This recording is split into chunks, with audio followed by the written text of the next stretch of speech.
J.C. Lee Duggar est né le 3 mai 1980 en Californie. C'est à l'âge de 11 ans que sa vie est bouleversée. J.C. est kidnappée alors qu'elle attendait son bus scolaire à South Lake Tahoe. Elle sera maintenue captive durant 18 longues années, du 10 juin 1991 au 26 août 2009. Elle deviendra mère dès l'âge de 14 ans, puis à nouveau à ses 17 ans, suite aux nombreux viols par son ravisseur. Je vais vous raconter sa terrible histoire. Le 10 juin 91, à South Lake Tahoe, à 7 heures du matin, le beau-père de J.C., Carl Probyn, la suit du regard alors que la fillette rejoint son arrêt de bus. Ils sont à pied. Tout à coup, il aperçoit deux personnes dans une berline grise faire demi-tour devant l'arrêt de bus. Un homme sort de la voiture, envoie une décharge électrique de taser à J.C. et la traîne à l'arrière de la voiture. Carl monte de suite sur un vélo qui se trouve à côté afin de tenter, en vain, de les rattraper. Son ravisseur se nomme Philip Greg Garrido. Je vais vous parler de lui. L'homme né dans le comté de Contra Costa le 5 avril 1951 et grandit à Brentwood, où il étudie au Liberty High School en 1969. Son père, Manuel, assure la bonne attitude de son fils lorsqu'il est enfant. Cependant, son comportement change rapidement après un accident de scooter lorsqu'il est adolescent. Il se met alors à se droguer. En 1972, Philippe est arrêté et accusé d'agression sexuelle sur une mineure de 14 ans, mais est libéré faute de plainte. En 1973, il épouse l'une de ses camarades de classe, Christine Murphy. Cette dernière demande le divorce car le jeune homme là-bas, Philippe, très énervé, tente alors de la kidnapper. En 1976, il kidnappe Catherine Callaway à South Lake Tahoe. Il la viole pendant plus de 5 heures dans une salle qu'il appelle son palais du sexe. Cette pièce est un entrepôt équipé d'un projecteur pour films porno, de sextoys et d'épais tapis. Quelques jours plus tard, il est arrêté. La justice américaine ordonne une analyse psychologique de Philippe en 1976.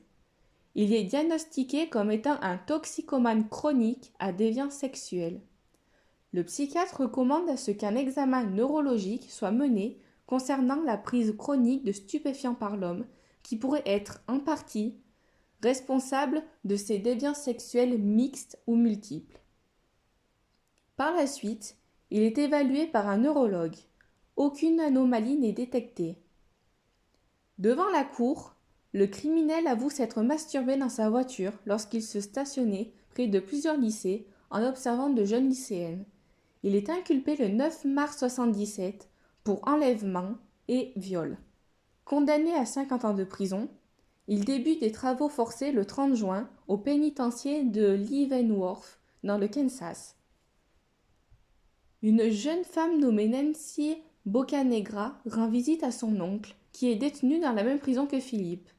Les deux personnes se rencontrent et tombent immédiatement amoureux. Le 5 octobre 1981, Philippe et Nancy se marient à Leavenworth. Le 22 janvier 1988, ce dernier est libéré après 7 mois de prison. Il est transféré en liberté conditionnelle à Antioch le 26 août. Le couple s'installe chez la mère de Philippe, qui n'a plus toute sa tête. Le 10 juin 1991, l'homme kidnappe J.C. Il la viole immédiatement après son enlèvement. Philippe force la fillette à prendre une douche avec lui. Par la suite, elle est menottée. À cette période, le ravisseur est le seul contact que la jeune fille a. Au bout de 7 mois de captivité, le criminel présente la fillette à sa femme.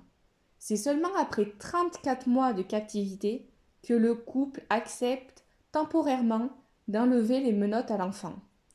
À l'âge de 14 ans, J.C. met au monde, suite aux viols répétés, une première fille Angel, puis une seconde Starlight, en 1998. Pendant toutes ces années, le monde de la jeune fille se résume à l'enclos du jardin et aux habitants de la maison qui sont Philippe, sa femme Nancy et ainsi que la mère de Philippe, Pat. La famille recevait parfois des invités le soir. Par la suite, Philippe installe chez lui une petite entreprise d'imprimerie qui s'appelle Printing for Less. En 2002, certains de ses clients font la connaissance d'une petite jeune femme blonde que Philippe présente comme étant sa fille Alyssa. Il s'agit en fait de JC.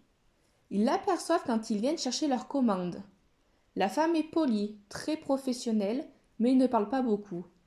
Les clients ne posent pas de questions sur cette dernière puisque Alyssa aide Philippe à l'imprimerie. Le travail est de meilleure qualité grâce à elle. La jeune femme accompagne parfois Nancy, ainsi que ses deux filles Starlight et Angel au supermarché. Angel et Starlight sont présentées comme étant les petites sœurs de JC. Leurs voisins disent d'eux qu'ils sont une famille normale. Starlight et Angel sont traités différemment par le couple. Philippe les emmène de temps en temps à la cafétéria, au cinéma et même à l'aquarium de San Francisco. Quand il croise des connaissances, il met la timidité des petites sur le compte d'une éducation à l'ancienne. Pas de télé, pas de sorties non accompagnées et jamais de gros mots. Pas d'école non plus. C'est Nancy qui leur fait la classe à la maison. Les deux fillettes ainsi que leur mère n'ont jamais vu de professionnels de santé durant toute leur captivité. La plus petite des sœurs parle parfois à une amie imaginaire. Le 15 août, Philippe emmène Starlight et Angel à l'anniversaire de la fille d'un client. Les petites affichent leur visage habituel, c'est-à-dire dénué de toute expression, sauf quand elles regardent leur père. Elles lui demandent la permission pour tout, même pour traverser la pièce. Depuis quelque temps, le ravisseur est obsédé par la religion. Il a édité un livre de 15 pages qui s'appelle « La révélation des origines de la schizophrénie ». Il prétend avoir trouvé comment soigner les délinquants sexuels. Il crée même un blog religieux, Les Voix révélées. Dans ce dernier, il délire sur les anges, il affirme que Dieu lui parle et veut lancer sa propre église. Les enfants du quartier le surnomment alors Creepy Phil, qui signifie Phil le flippant. En novembre 2006, une voisine appelle la police afin de signaler qu'un psychotique obsédé sexuel héberge des enfants dans des tentes derrière sa maison. La police se rend alors à cette fameuse maison, c'est celle de Philippe. Les policiers rappellent à ce dernier que le nombre de tentes dans les jardins est réglementé. Ils n'aperçoivent aucun enfant ni de jeune femme blonde. Ils ne sont pas les premiers représentants de la loi à se présenter chez Philippe. En effet, en plus du bracelet électronique qu'il porte en permanence, son contrôleur de liberté conditionnelle lui rend visite 2 fois par mois. Mais personne n'a remarqué la présence des 3 jeunes filles. En 2009, toujours obsédé par la religion, il souhaite organiser une réunion publique sur le campus de l'Université de Californie à Berkeley. Il se rend donc à l'université le 24 août 2009, accompagné de ses filles Angel et Starlight, afin d'obtenir une autorisation. Cependant, la responsable de l'université, qui est chargée d'organiser les événements et les manifestations, trouve le comportement de Philippe assez bizarre et prévient alors la policière de l'université, qui se renseigne sur le passé de délinquant sexuel de Philippe. Cette dernière alerte l'officier chargé du contrôle judiciaire du criminel. Cet agent de probation prévient le FBI qui se rend au domicile de Philippe le 26 août 2009. Ils parviennent à faire parler JC et la libèrent de sa longue et douloureuse captivité. Philippe Garrido est accusé de 29 chefs d'inculpation, dont pour viol, enlèvement et séquestration. Il est condamné le 2 juin 2011 à 431 ans de prison. Quant à Nancy Garrido, sa femme, elle est condamnée à 36 ans de prison, dont 20 ans incompressibles.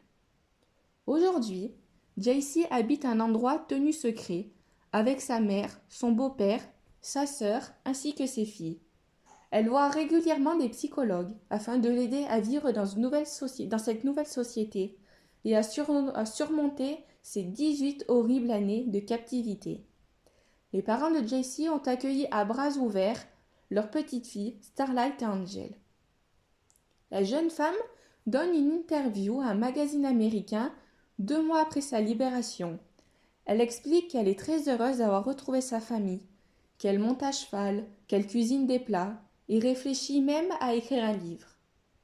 En juillet 2010, l'État de Californie accorde à Jaycee 20 millions de dollars de dommages et intérêts de la part de l'administration pénitentiaire pour négligence. Le 7 février 2013, elle sort son premier livre intitulé On m'a volé ma vie. Dans ce livre, elle raconte toute son histoire, du moins tout ce qu'elle se rappelle. Donc si vous souhaitez avoir plus d'informations et plus de détails sur son histoire, je vous conseille de lire son livre.